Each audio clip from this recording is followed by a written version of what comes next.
por encima de todas, exigía una organización espacial propia, donde destacan la iglesia y las dependencias en torno al claustro, bien de comunidad como la sala capitular, el dormitorio y el refectorio, bien de servicios como la cocina o la cilla, además del locutorio y calefactorio, entre otras, señalando siempre una neta separación entre la zona de los padres y la de los hermanos o conversos. La orden benedictina conoció una profunda reforma en el siglo XI por los monjes de la abadía francesa de Cluny, que en lo temporal y espiritual afectó a todas las fundaciones dependientes de aquella gran abadía madre, de tal modo que se habla de la orden de Cluny y de la arquitectura cluniacense. De la misma manera, y a raíz de la reforma introducida por San Bernardo de Claraval a comienzos del siglo XII, se hablará de la orden del Císter y de la arquitectura cisterciense, cuyos monjes vistieron hábitos blancos en clara oposición a los negros de Cluny.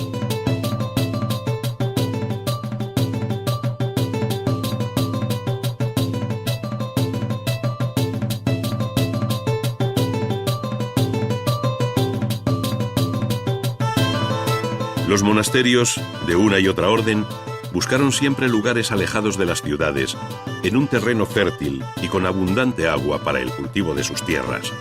llegando a generar en torno a ellos pequeños núcleos urbanos, como sucedió en el monasterio benedictino de Silos, de obediencia cluniacense.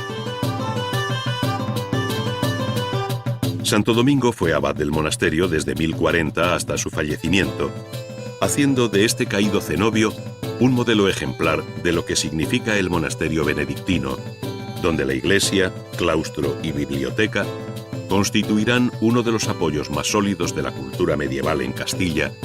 convirtiéndose al mismo tiempo en un centro de peregrinación, dada la ejemplar vida de su santo abad. La iglesia conoció sucesivas reformas y ampliaciones hasta su sustitución en el siglo XVIII por la actual, pero en cambio permaneció intacto su extraordinario claustro, en el que tanto la arquitectura como la escultura de sus capiteles y relieves interiores representan una de las cotas más altas a las que llegó la plástica románica.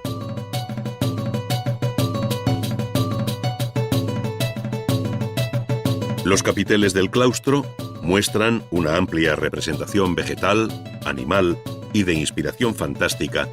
en ocasiones tomada de los bestiarios, donde se mezcla lo natural con lo monstruoso y el mito clásico con el deseo moralizante medieval. Lo prodigioso de estas series es el modo de adaptar aquella difícil iconografía, cuyo simbolismo no siempre resulta fácil de desentrañar, a la superficie de los capiteles, demostrando sus anónimos autores una maestría que no tiene antecedentes en la escultura románica europea. Arpías, grifos, ciervos, leones y aves se ajustan a los capiteles con una naturalidad sorprendente, enredándose unas veces en tallos que paralizan a los animales, mientras en otras luchan entre sí, guardando todas las composiciones una rigurosa distribución axial de equilibrio clásico.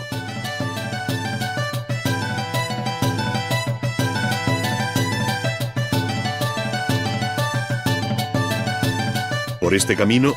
el monasterio se convierte efectivamente en la mejor puerta de ingreso en la arquitectura de la Edad Media.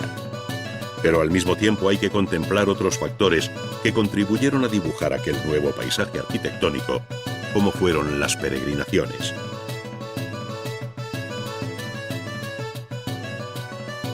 Estas y sus caminos representan el riego sanguíneo que dio vida a este verdadero renacimiento arquitectónico, que no solo impulsó la arquitectura religiosa, sino también la civil y militar. A través de los caminos de peregrinación, y muy especialmente del Camino de Santiago, se formó en Europa durante los siglos XI y XII un verdadero lenguaje arquitectónico original, que sin dejar de tener personalidad propia en su amplia geografía, se manifiesta como occidental y cristiano, creando un primer y verdadero estilo internacional por encima de reinos y fronteras.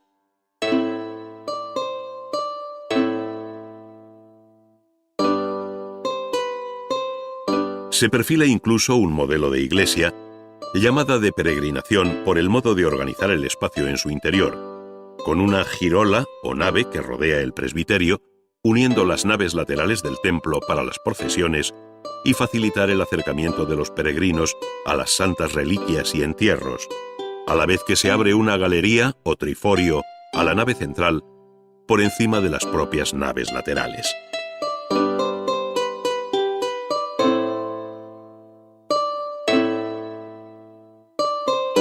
Las grandes iglesias de San Martín de Tours, San Marcial de Limoges, Sainte-Foy de Conques, Saint-Sernin de Toulouse y finalmente la más hermosa de todas ellas, Santiago de Compostela, obedecen a este original tipo. Todas ellas tienen en común no solo la disposición en planta, sino el empleo de fórmulas constructivas que definen bien este período a base de potentes muros y pilares para sostener pesadas bóvedas de cañón, cuyos empujes se contrarrestan exteriormente con unos estribos o contrafuertes. Este sistema constructivo conoció un cambio radical dentro del mismo siglo XII, cuando empezaron a construirse las primeras bóvedas nervadas que aligeraban el peso y costo de la construcción, haciendo a la arquitectura más sabia y refinada.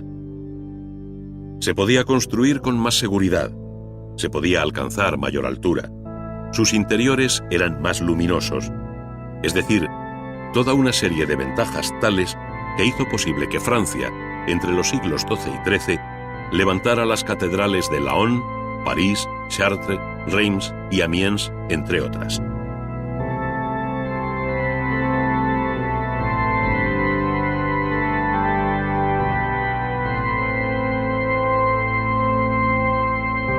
Muy pronto a estas siguieron las de Burgos, Toledo y León, en Castilla, mientras que se iniciaba la de Colonia y se construía la de Estrasburgo en tierras germánicas, o las de Lincoln y Salisbury en Inglaterra, y así un largo etcétera, hasta constituir la que se ha llamado Europa de las catedrales, que en un proceso imparable alcanzará el siglo XV con la mayor de las catedrales góticas construidas, como fue la de Sevilla.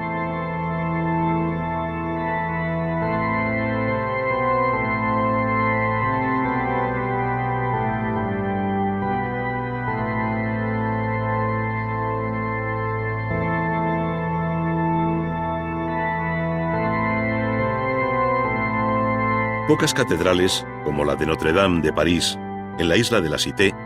resumen aquel esfuerzo constructivo, aquella inventiva, aquel sentido monumental de la arquitectura que se advierte en la propia fachada con dos potentes torres, triple portal, galería de reyes y rosetón,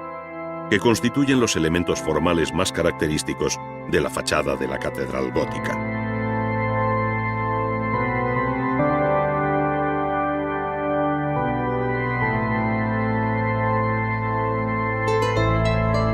Muy distintos son sus flancos, que dejan a la vista contrafuertes, arbotantes y pináculos, con mucho de compleja arboladura marinera, y que no son sino los elementos que permiten la limpieza interior de sus naves, cuyos empujes recogen todos estos elementos exteriores.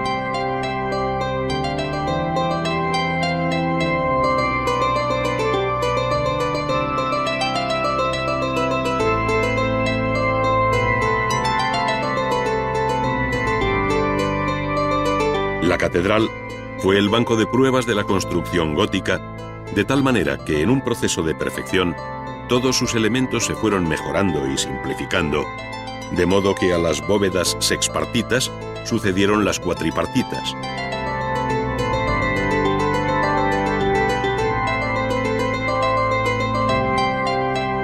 Los pilares fueron cada vez más esbeltos, las naves ganaron altura, las fachadas se enriquecieron y en un proceso de transformación, el gótico avanzó hasta finales del siglo XV en una línea de cierto barroquismo estructural y decorativo.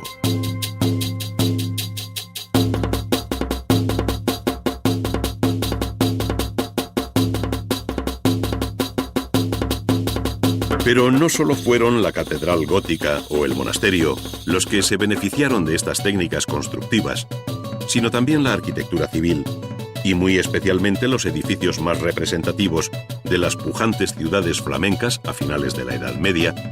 como los ayuntamientos y lonjas de Lovaina, Bruselas y Brujas,